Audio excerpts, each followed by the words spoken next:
dumiretso na sila kay Aliyah para magsundo. So, magluluto ako ng paborito naming ground beef.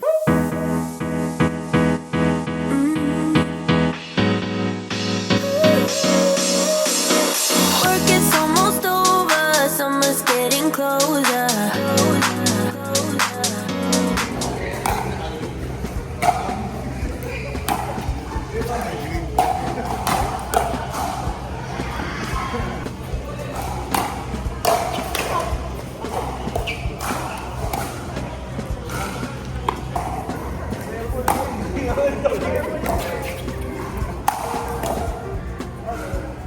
Okay ah.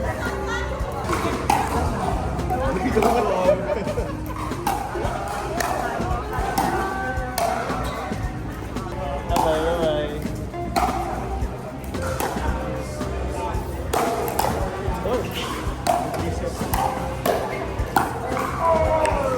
Players. Ano na nangyari? Buti meron na.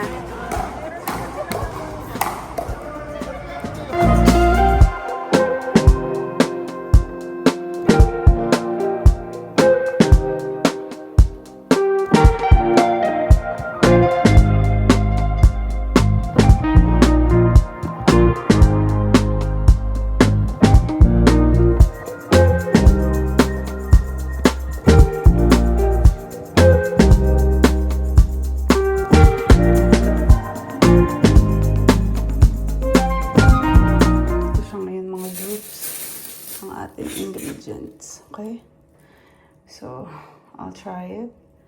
Hindi ko mapapakita sa inyo kasi wala akong tripod. Ayan, I'll try like this.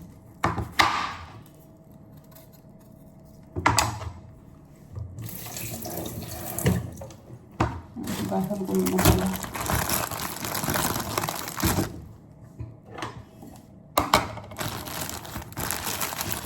Hugasan muna natin ang mga babalakin. Diba ang liliit?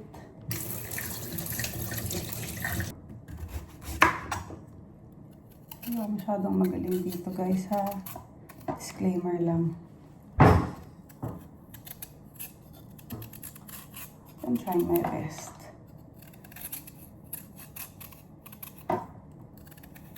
Bale, 1 kilong giniling ang lulutuin natin. Tapos ito lang yung sahog. Ang sahog ay ang ating carrots and potatoes.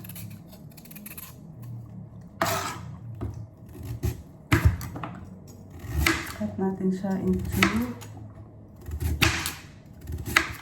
smaller pieces.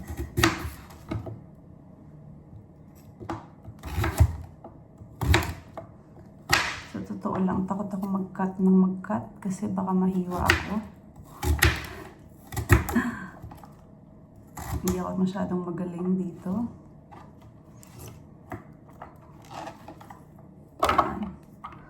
Marami-rami tayong lulutuin kaya medyo maraming carrots. Paborito kasi ito ni Andy. So, nung time na niluluto ko siya, tinitikman ko. Masarap pala. Kaya pala kasi gusto niya to. And, ang maganda pa dyan, healthy siya.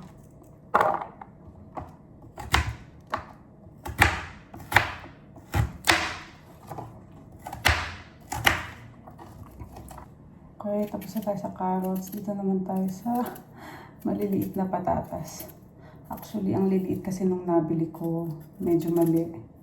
Kaya medyo mahirap siyang balatan. Eh, syempre, kailangan gamitin ko yung patatas, di ba? Kasi sayang naman kung hindi ko siya magagamit. Mahirap lang siyang... Oops!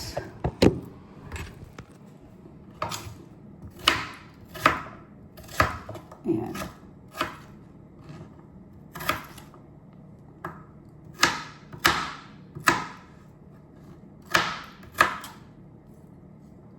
So, sana marami rin tayo.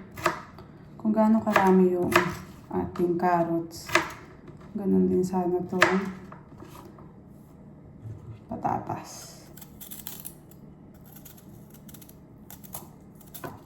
Pagkatapos nito, huhugasan ko na yung giniling. 2 kilo ata itong giniling eh. Okay.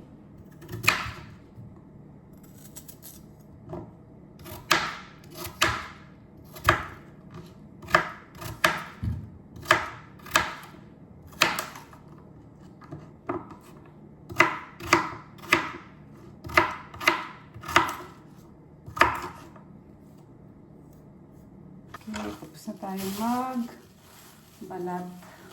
Lagyan na natin sa basura. Ito na ang ating nahiwa. Hindi siya perfect, but pwede na. Okay, tayo ngayon ay magsasaing muna dahil wala pang bigas. Meron tayong Japanese rice. Ayan. Sasaing ako ng 2 gatang. And then, more water. 2 cups of water. Hugasan ko muna.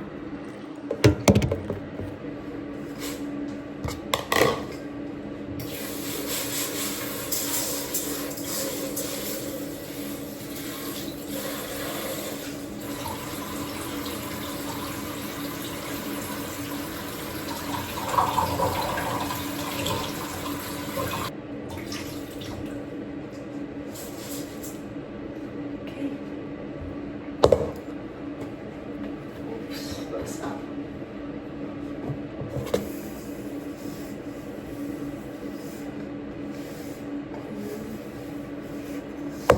Alam niyo mga Zubs, yung rice namin, Japanese rice. So, ang sabi, di ba dapat parang 1:1. So, dito daw, kapag daw Japanese rice yung lulutuin, 1:2. Yung water, times 2. So, 2 gatang. So, 4 cups of water dapat. Masarap naman siya. Natry ko na kahapon. I'm pouring water dito sa dispenser namin. Grabe yung tahimik ng bahay. Wala yung mga bata. Okay, last one. Para maisalang ko na yung rice bago pa dumating yung mga bata. Pagdating nila, kakain na lang sila. Diba? I'm so bright there.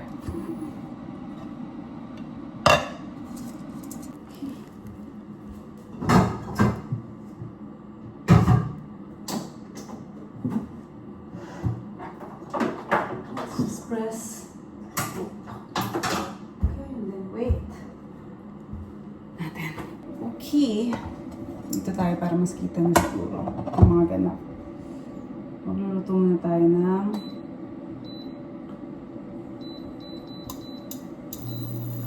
una nating lulutuin tong giniling.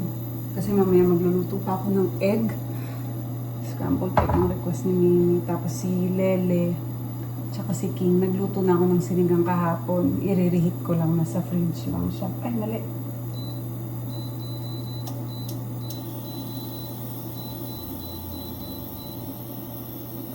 Okay.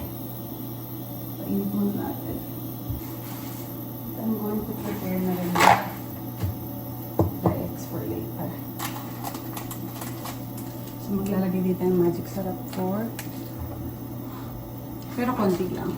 And then, a little bit of salt. Painit na tayo ng mantika.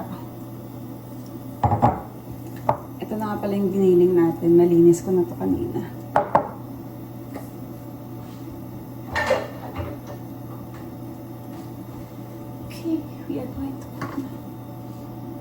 Recently, I've been excited to cook. Grabe. Feeling ko ang galing-galing ko na. Just napakasimple lang kasi ng ingredients na to. Kaya feeling ko talaga kayang-kaya ko. And masyado akong confident. Kasi sabi ni Andy, masarap. So, edi, lutuin natin. Yan, init na mantika. Try na natin. Yan, I like that tunog.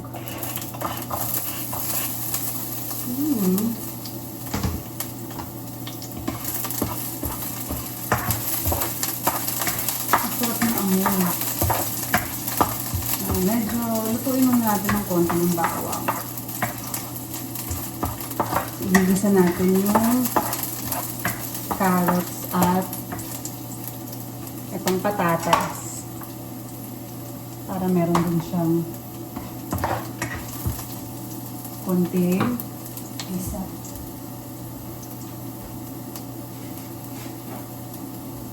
Yeah. Ay!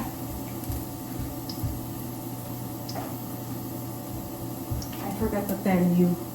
Meron din tayong beef broth cube na sinasama pang palasa. Okay? Tapos ito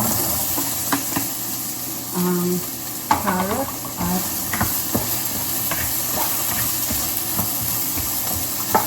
inuuna ko siya kaysa yung ginilong para mas mahaba yung lambot niya. I don't know. Lately, masarap naman. Ang bango.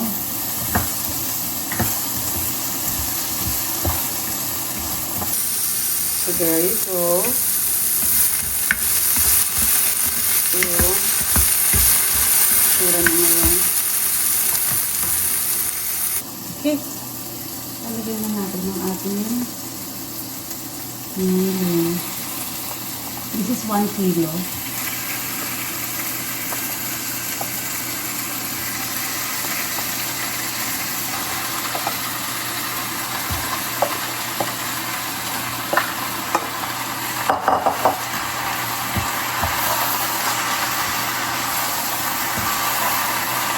Kasi alam mo kahapon, nagluto ako ng 500 grams lang. Hindi nagkasya. Nabitan si Andy.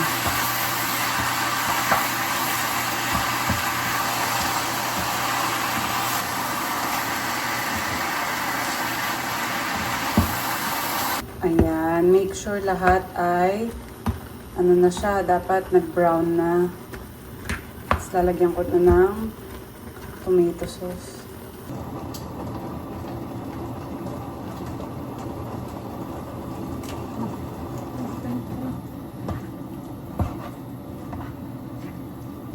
Mix ko muna.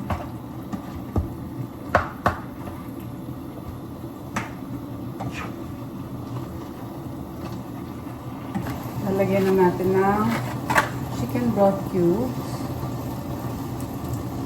Chicken, sorry. Beef pala, beef. Beef siya. Konting magic sarap.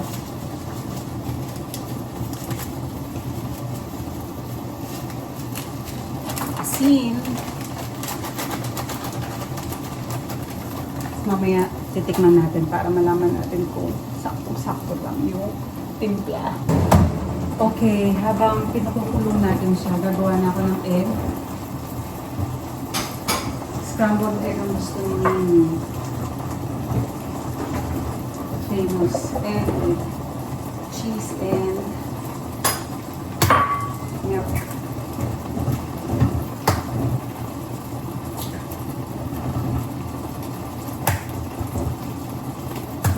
So, update lang, kumukulo na din yung ating sinain.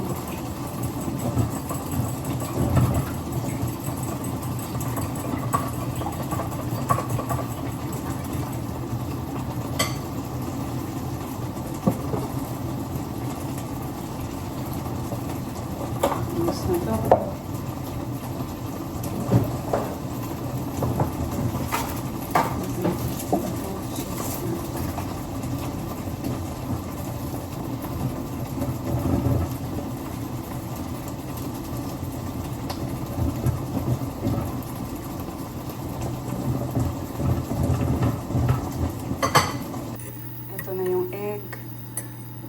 cheese and milk. Lutuin na natin. Nagpainit na ako ng mantika. Mix-mix ko lang ito. And then, pwede nang iluto.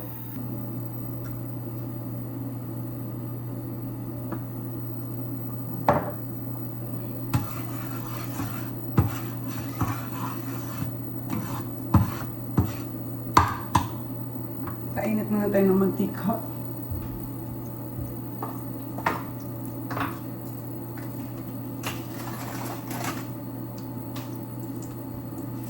Habang nag-aantay, linis-linis muna dito sa side. Para konti lang lilinisin after.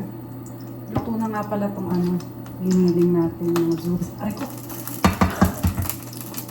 Tumalsik!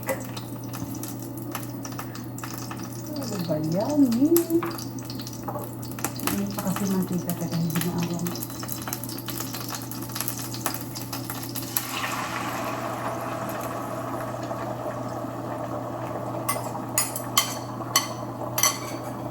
First time ko natalsikan ngayon yung mantika. Just the way you are.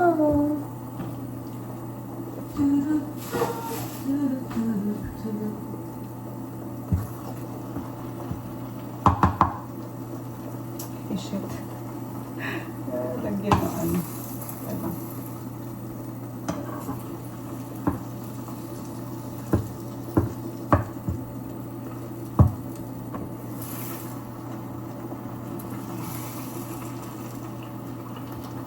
Oh, sarap ng ulam namin. Sinigang sa manok, beef, and scrambled egg. Sabi ni Andy, he can eat this every day. Just like my sinigang, I can eat my sinigang din every day. Basta may kangkong.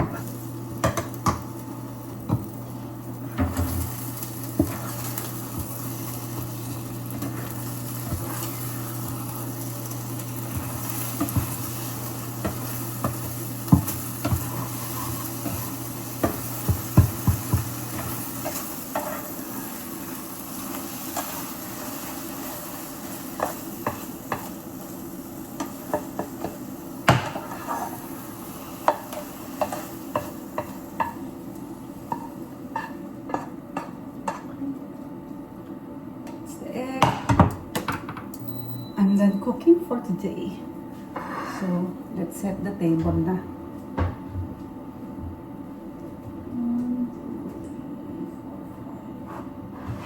6. Let's go. Okay. Pabigay ni Mimi. Ako, si Andy, si Kim, si Lele.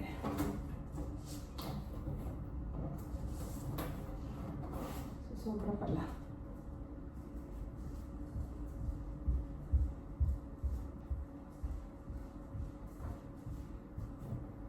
Egg.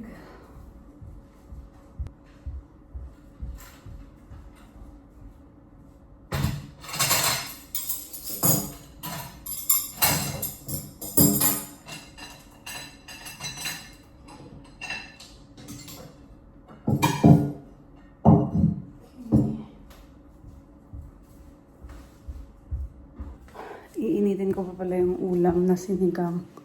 Wait lang.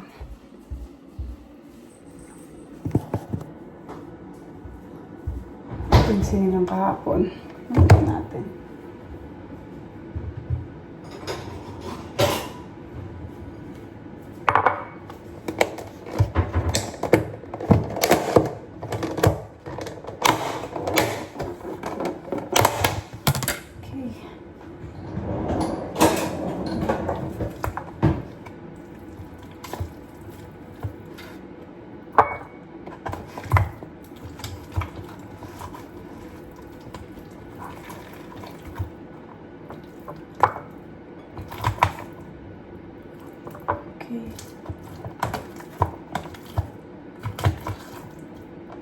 And more gulay for me.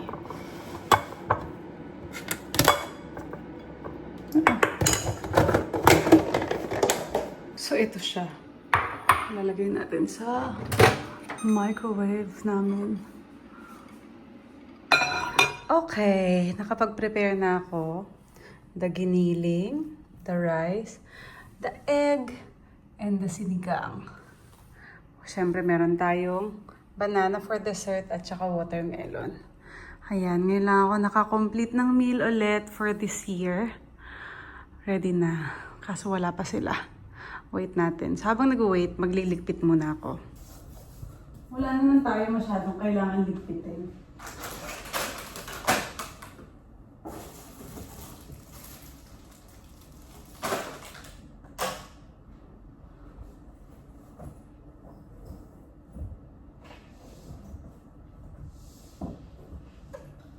Kailangan ko lang i-organize yung mga gamit na hindi naman para dito.